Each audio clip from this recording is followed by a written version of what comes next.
Ile tanyo bener, amai tanyo bener, gure tanyo bener, ngak selamat dunia akhirat.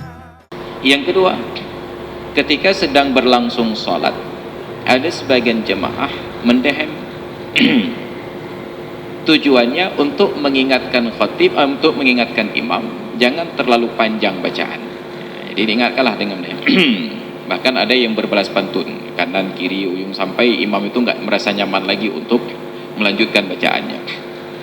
Mendehem itu saja tanpa sebab yang jelas, apalagi dengan tujuan tadi. Bahkan sekedar mendehem saja tanpa alasan yang jelas, sebagian ulama katakan itu sudah batal sholat, karena ada salah satu yang membatalkan sholat bertutur dengan dua huruf, satu huruf yang memberikan makna, ataupun lebih dari dua huruf walaupun tidak memberikan makna.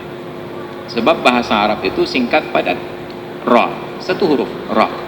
Tapi dalam bahasa Arab itu mempunyai arti ra, lihatlah, qi, peliharalah, ataupun dalam bahasa Aceh i, air.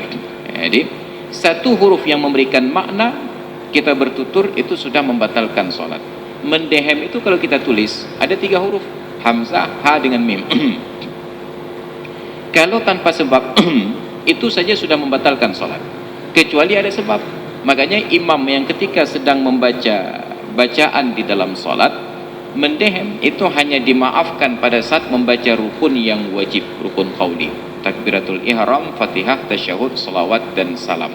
Kalau pada ayat dibaca dan mendehem untuk meluruskan bacaan ayat, itu sebagian ulama menyatakan batal sholatnya. Kapan batal? Bila tahu peraturan tersebut tidak boleh dan sengaja melakukannya. Hati-hati mendehem dalam sholat. Kalau imamnya terlalu panjang, Anda tidak mau ikuti, maka silahkan niat farah dari imam, selesaikan sholat sendiri-sendiri, daripada mengingatkan imam, orang lain mengambil manfaat dan Anda rugi. Kenapa?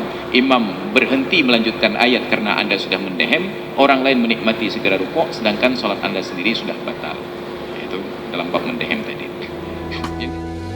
Ilmu tanyo bener, amai tanyo bener, gure tanyo bener, ngak selamat dunia akhirat. Ile tanyo bener, amai tanyo bener, gure tanyo bener, ngak selamat dunia akhirat.